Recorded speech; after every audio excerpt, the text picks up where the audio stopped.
I've decided to call this Behind the Leader.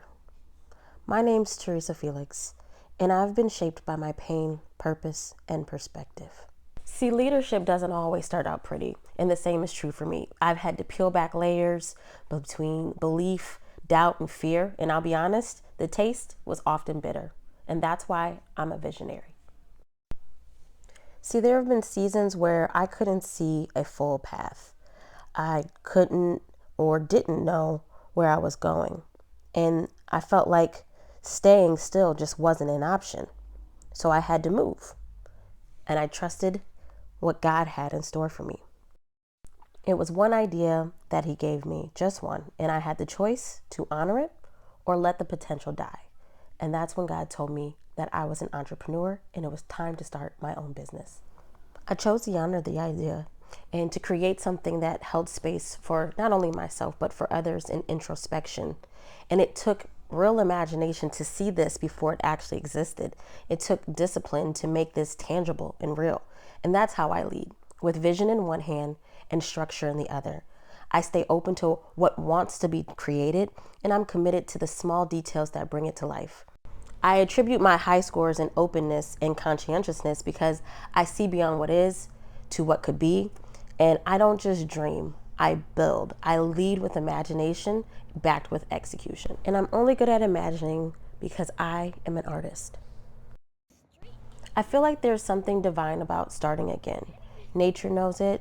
It's why the sun sets not to end, but to make space for the next day.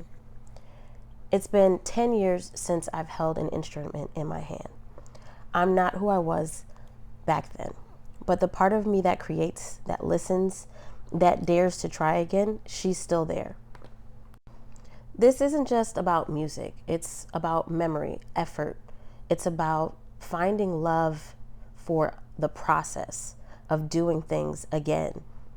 The artist in me is disciplined, and not because I need to be perfect or have perfection, but I know that there is a sacredness that deserves this care and dedication. My mind is open to beautiful things all around me. My spirit has been constructed to find life in the things around me.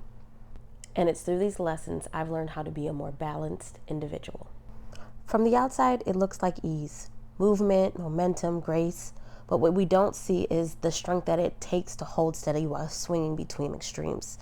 This is how I lead, on a tightrope between energy and stillness, ambition and reflection. I'm not overly extroverted. I don't need to be the loudest voice in the room, but when I speak, it's with clarity and light. I bring warmth, but I don't chase attention. I like to be a calm in the storm, but always moving towards purpose. However, balancing doesn't mean bending, and peace doesn't mean pleasing, which is why I'm a challenger. If you took a look at the rest of my ocean results, I have ninth in agreeableness, because here's one of my honest truths. I don't lead for approval. I lead for alignment. My agreeableness being at 9% is not because I am cold, but it is because I am clear, and I follow where my heart is led in how I'm to lead in God's purpose. So here's what you can expect from me starting now and in the future. Me or nobody is gonna hit as hard as life. But it ain't about how hard you hit. It's about how hard you can get hit and keep moving forward. How much you can take and keep moving forward. That's how winning is done. Now, if you know what you're worth, now go out and get what you're worth. But you gotta be willing to take the hits and not pointing fingers saying you ain't where you wanna be because of him or her or anybody. Cowards do that, and that ain't you. You're better than that. That's the energy I want to bring into every space I lead. I want us to have courage to grow, but with care.